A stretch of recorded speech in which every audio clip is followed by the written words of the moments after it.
गुरुपद रज मृदु मंजुल अंजन नयन अमेव दृग दोष विभंजन। तेहि कर विमल विवेक विलोचन बरनहु रामचरित भवमोचन। श्री गुरु महाराज के चरणों की रज कोमल और सुंदर नयनामृत अंजन है, जो नेत्रों के दोषों का नाश करने वाला है। उस अंजन से विवेक रूपी नेत्रों को निर्मल करके मैं संसार रूपी बंधन से छुड़ाने वाले रामचरित्र का वर्णन करता हूँ। बंदहु प्रथम महीश्वर चरना, तेहि मोह जनित संशय सब हरना। सुजन समाज सकल गुण खानी, करहु प्रणाम सप्रेम सुबानी। पहले पृथ्वी के देवता ब्राह्मणों के चरणों की वंदना करता हूँ, जो अज्ञान से उत्पन्न सब संदेहों को हरने वाले हैं। फिर सब गुणों के खान संत समाज को प्रेम सहित सुंदर वाणी से प्रणाम करता हूँ। साधु चरित शुभ चरित कपासु, निरस विशद गुणमय फलया जासु। जो सहि दुख परिछिद्र दुरावा, वंदनीय जहि जग जस पावा। संतों का चरित कपास के चरित्र यानी जीवन के समान शुभ है, जिसका फल नीरस विशद और गुणमय होता है। कपास की टोटी नीरस होती है। संत चरित्र में भी विशेष शक्ति नहीं और इसमें वो भी नीरस है। कपास उज्जवल होता है। संत का हृदय भी अज्ञान और पाप रूपी अंधकार से रहित होता है, इसीलिए वो विशद है और कपास में गुण तंत्र होते हैं। इसी प्रकार संत का चरित्र भी सद्गुणों का भंडार होता है, इसीलिए वो गुणमय है। जैसे कपास का धागा सुई के किए हुए छेद को अपना तन देकर ढक देता है, अथवा कपास जैसे लोढ़े जाने वाले, काते जाने और बुने जाने का कष्ट सहकर भी वस्त्रों के रूप में परिणित होकर दूसरों के गोपनीय स्थानों को ढकता है, उसी प्रकार संत स्वयं दुख सहकर दूसरों के छिद्रों यानी दोषों को ढकता है, जिनके कारण उसमें जगत में वंदनीय यश प्राप्त किया है। मुद मंगलमय संत समाजू, जो जग जंगम तीरथ राजू। राम भक्त जहाँ सुर सरि धारा, सरसहि ब्रह्म विचार प्रचारा। संतों का समाज आनंद और कल्याणमय है, जो जगत में चलता फिरता तीर्थ राज प्रयाग है, जहाँ उस संसार रूपी प्रयागराज में राम भक्ति रूपी गंगा जी की धारा है और ब्रह्म विचार का प्रचार सरस्वती जी का है। विधि निषेधमय कलिमल हरणी, करम कथा रवि नंदनी बरनी। हरिहर कथा विराजित बेनी, सुनत सकल मुद मंगल देनी। विधि और निषेध, ये करो और ये ना करो रूपी कर्मों की कथा कलयुग के पापों को हरने वाली सूर्यतया यमुना जी हैं, और भगवान विष्णु और शंकर जी की कथाएं त्रिवेणी रूप से सुशोभित हैं, जो सुनते ही सब आनंद और कल्याण की देने वाली हैं। बट विश्वास अचल निज धर्मा, तीरथ राज समाज सुकर्मा। सबहि सुलभ सब दिन सब देशा, सेवत सादर समन कलेसा। उस संसार रूपी प्रयाग में अपने धर्म में जो अटल विश्वास है वो अक्षयवट है, और शुभ कर्म ही उस तीर्थराज का समाज यानी परिकर है। वो संसार रूपी प्रयागराज सब देशों में सब समय सभी को सहजी में प्राप्त हो सकता है, और आनंद पूर्वक सेवन करने से क्लेशों को नष्ट करने वाला है। अकथ अलौकिक तीरथ राऊ, देई सद्य फल प्रकट प्रभाव। वो तीर्थराज अलौकिक और अकथनीय है एवं तत्काल फल देने वाला है, उसका प्रभाव प्रत्यक्ष है। सुन समझाए जन मुदित मन, मंजहि अति अनुराग। और लहाई चार्य फल अछत तन, साधु समाज प्रयाग। जो मनुष्य इस संत समाज रूपी तीर्थराज का प्रभाव प्रसन्न मन से सुनते और समझते हैं और फिर अत्यंत प्रेम पूर्वक इसमें गोते लगाते हैं, वह इस शरीर के रहते ही धर्म अर्थ काम मोक्ष चारों फल पा जाते हैं।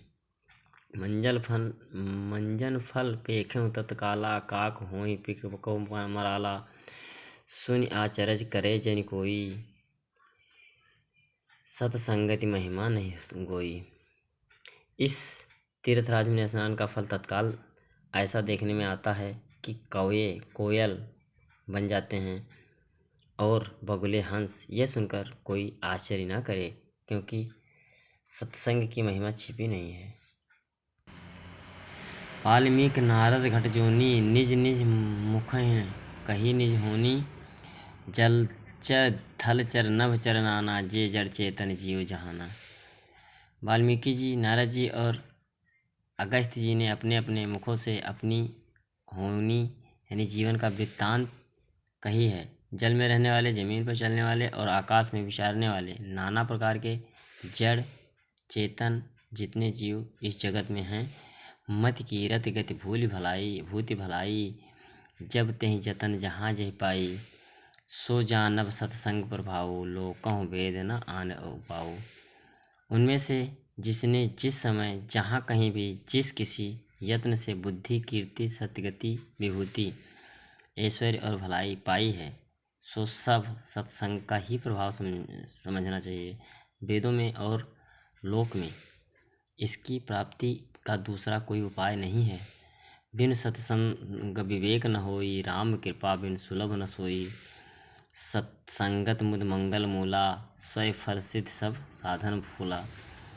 सत्संग के बिना विवेक नहीं होता और श्री राम जी की कृपा के बिना वो सत्संग सहज में मिलता नहीं। सत्संगत आनंद और कल्याण की जड़ है। सत्संगत की सिद्धि यानी प्राप्ति ही फल है और सब साधन तो फूल हैं। सठ सुंदरें सत्संगत पाई, पारस परस कुथाक सुहाई। विधि वसुजन कुसंगत परही, फनि मनि सम निज गुण अनुसरणी।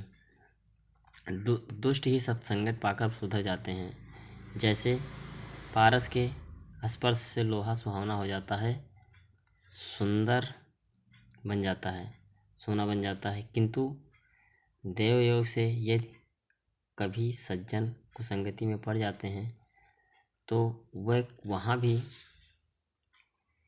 सांप की मणि के समान अपने गुणों की अनुसरण करते हैं। अर्थात जिस प्रकार सांप का संसर्ग पाकर भी मणि उनके विशेषों को ग्रहण नहीं करती तथा अपने सहज गुण प्रकाश को नहीं छोड़ती, उसी प्रकार साधु पुरुष दुष्टों के संग में रहकर भी दूसरों को प्रकाश ही देते हैं। दुष्टों का उन पर कोई प्रभाव नहीं पड़ता।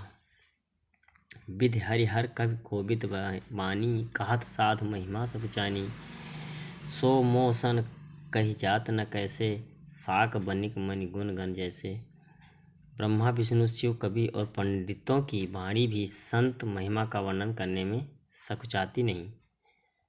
वो मुझसे किस प्रकार नहीं कही जा सकती। जैसे साग तरकारी बेचने वाले से मड़ियों के गुण समूह नहीं कहे जा सकते। मंदहु संत समाज चित, हित अनहित नहीं कोय। अंजलिगत शुभ सुमन जिम, सम सुगंध कर दोय। मैं संतों को प्रणाम करता हूँ जिनके चित्त में समता है, जिनका ना कोई मित्र है और ना कोई शत्रु।